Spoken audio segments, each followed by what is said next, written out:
est à peine 8 h du matin et déjà une petite foule s'est rassemblée dans ce restaurant de rue artisanale. Ils mangent un repas de haricots cuits avec des bananes plantains grillées, des légumes et du poisson grillé au restaurant artisanal chez Madame Joy à Asaba, la capitale de l'état du delta du Niger. Chaque matin, des pots de haricots sont cuits sur un feu traditionnel, tandis que des bananes plantains bien mûres sont grillées sur un grill fait maison. La file d'attente des clients ne fait que grossir, donc les serveurs doivent travailler rapidement, prendre les commandes et servir les plats pour manger sur place ou emporter. Le plat lui-même est un mets populaire de la région du delta du Niger, riche en pétrole.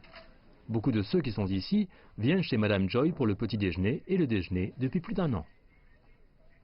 C'est bien ici, la nourriture est bonne et propre et la vendeuse est quelqu'un de bien.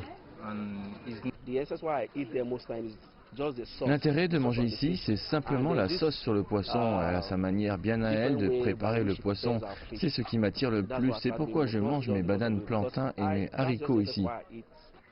Les affaires marchent bien pour Joy, une diplômée en biologie et en informatique devenue restauratrice. Le volume du patronage ici se traduit par un revenu plus élevé qu'elle n'aurait jamais espéré quand elle a commencé. J'ai commencé avec un sac de bananes plantains, un pot et 2 chaises en plastique. J'ai commencé dans la grande rue, mais j'ai récemment déménagé ici. Joy s'est lancée dans son commerce de restauration en 2010.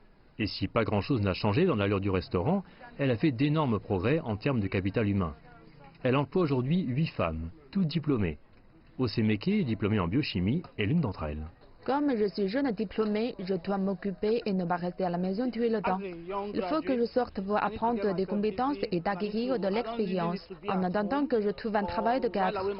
Je vais à des entretiens et des formations, mais quand il n'y a rien, on saisit les occasions qui se présentent. Je conseille aux femmes de ne pas rester à la maison. Il faut qu'elles sortent et qu'elles se bougent. Elles ne doivent pas dépendre de leur mari. Elles doivent sortir et chercher comment aider à leur famille, parce que si elles restent chez elles, personne ne les aidera. Il faut s'aider soi-même, aider sa famille. C'est exactement ce qui a marché pour elle. Non seulement elle est le gagne-pain de sa famille, mais en fournissant des emplois, elle aide indirectement à entretenir les familles de celles qui travaillent pour elle. Et le plus important peut-être, c'est que son entreprise, à son niveau, aide le pays à lutter contre le chômage.